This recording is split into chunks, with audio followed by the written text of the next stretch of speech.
خسته و در به در شهر غمم، شبم از هرچی شب سیاه تره.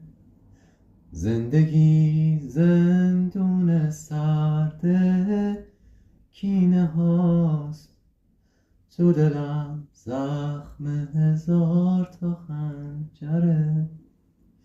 چی میشد اون دستای کوچیک و گرم، رو سرم دست نوازش میکشید.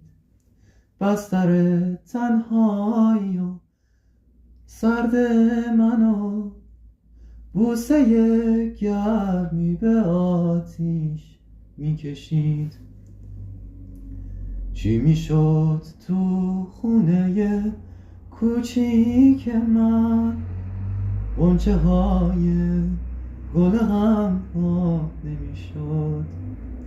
چی میشد هیچ کسی تنها نمیذاشت، جز خدا هیچ کسی تنها نمیشد.